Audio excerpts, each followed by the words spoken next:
Disclaimer, જો તમે શાહરુખ ખાનના ડાય હાર્ડ ફેન હોય ને તો આ પિક્ચર જોવા જજો.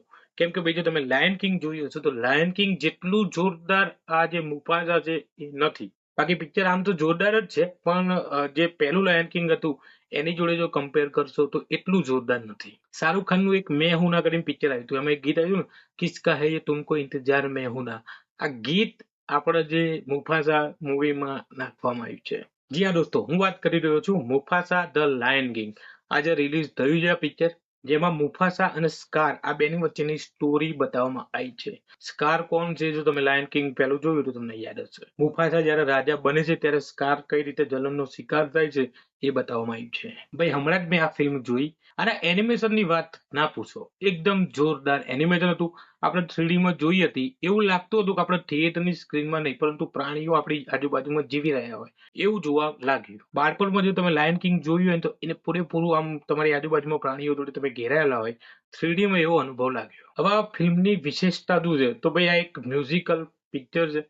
હિન્દીમાં તમે જોવા જાવ તો શાહરુખ ખાનનો તમને અવાજ જોવા મળશે, સાંભળવા મળશે. સોરી, શાહરુખ ખાન સિવાય બીજા ઘણા બધા બોલિવૂડ કલાકારોના પણ અવાજ અંદર લેવામાં આવ્યા છે. પિક્ચર ઓવરઓલ 2 કલાકની છે. અંદર થોડા ગીતો પણ લેવામાં આવ્યા છે પણ જેમ બોલિવૂડના ગીતો હોય એવા ગીતો નથી. એક બે બોલિવૂડના ગીતો કોપી કરીને નાખવામાં આવ્યા છે. પિક્ચરનો એક ખાસ સીન કહું ને તો મુફાસા જ્યારે પોતાના પરિવારથી અલગ પડે છે, આ સીન તમે થિયેટરમાં જોશો તો તમને હચમચાવી લાગશે.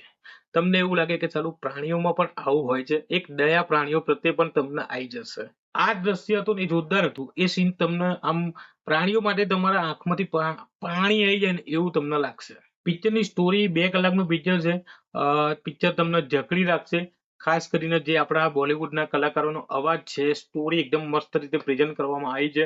પારિવારિક પિક્ચર છે, તમે ફેમિલી સાથે પિક્ચર જોવા જઈ શકો છો.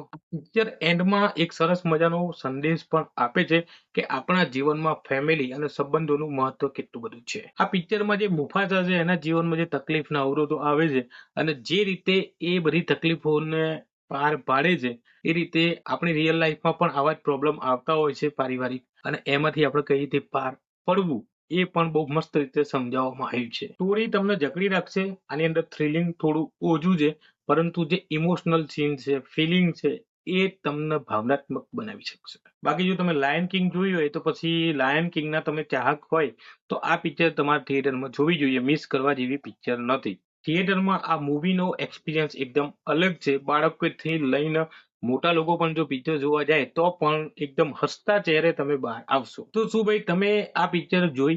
તમે ના જોયું હોય તો તમારા બાળકો માટે કદાચ તમે આ પિક્ચર જોવા જવાના છો તો જવાના હોય તો બિંદાસ જોવા જજો.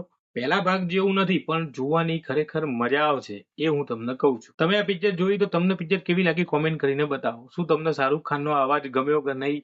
બીજા બધા જે એક્ટરો હતા એમનો અવાજ ગમ્યો કે નહીં? પિક્ચર જોવાની મજા આવી કે નહીં? કોમેન્ટ કરીને બતાવો. મારા તરફથી આ મૂવીને 5 માંથી આપણે 3 સ્ટાર આપીશું. ફેમિલી મૂવી છે, તમે બિંદાસ જોવા જઈ શકો છો.